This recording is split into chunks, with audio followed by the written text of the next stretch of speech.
Aujourd'hui, nous sommes là, réunis, parce que nous tous nous savons que l'imam Alioune Badara Ndao, il y a de cela quelques années, a été interpellé et arrêté pour des faits d'accusation de terrorisme. Plusieurs chefs d'accusation ont été portés en son encontre.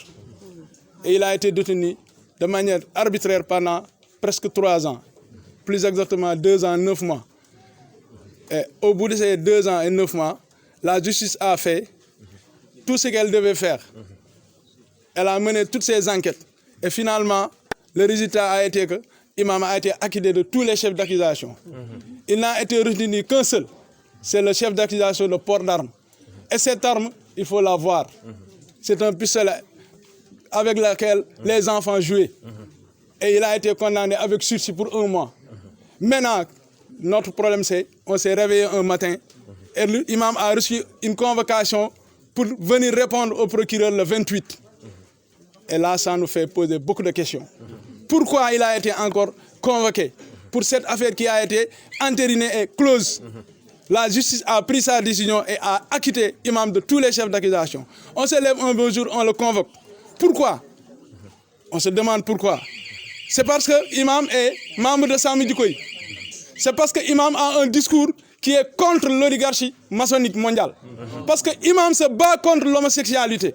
Parce que l'imam exige avec ses compères, avec ses confrères, avec ses disciples, la criminalisation de l'homosexualité. Nous sommes là pour dire que nous avons compris. Nous avons compris les mécanismes fallacieux, nous avons compris cette forfaiture qui est en train de se faire et que nous n'accepterons jamais. L'imam a été pris une première fois, il n'y en aura pas une deuxième.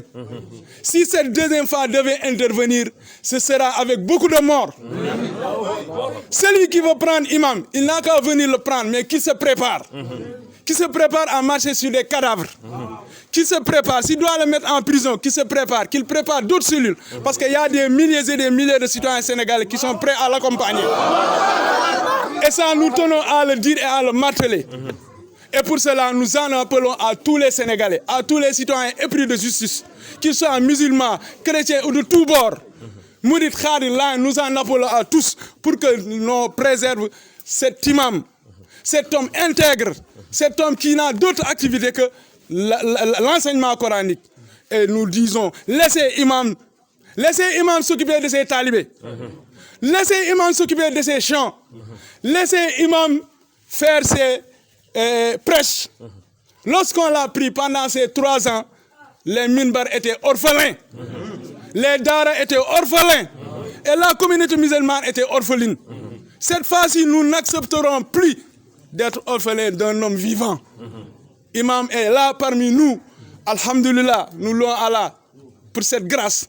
Et nous n'accepterons jamais, nous n'accepterons jamais, nous n'accepterons jamais, jamais de la vie qu'une deuxième fois qu'on nous prive de notre imam pour des raisons fallacieuses qui ont été inventées par l'Occident et pilotées par des marionnettes qui sont là que pour des intérêts personnels. Voilà.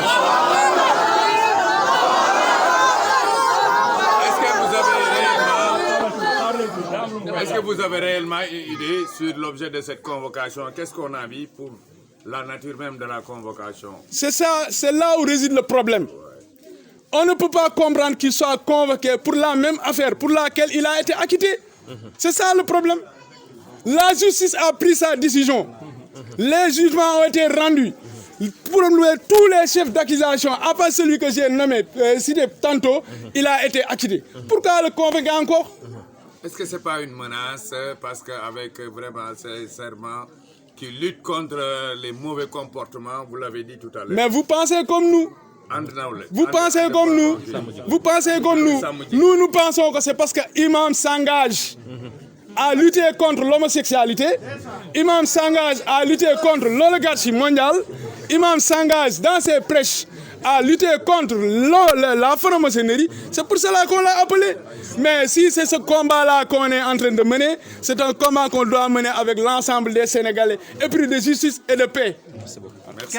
Quel est le plan d'action que vous comptez dérouler? Bon, en termes de mobilisation, nous comptons nous rendre au palais le 28, Inch'Allah. Et nous en appelons à tout le monde. Nous lançons un appel à tous les Sénégalais pour qu'ils viennent accompagner dans cette opération Andu Gunge Imam Ndao et faire libérer également les jeunes qui ont été détenus de manière arbitraire pour des prétextes assez fallacieux tels que le terrorisme.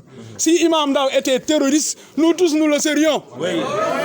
S'il était terroriste, nous tous nous le serions. Parce que depuis 1997, nous le fréquentons et nous écoutons ses prêches. Il nous a orientés, il nous a aidés dans notre vie, que ce soit sur le plan de la formation professionnelle, que ce soit sur le plan religieux. Donc si Imam avait un discours terroriste, nous tous nous aurions pris des armes et nous serions dans les champs.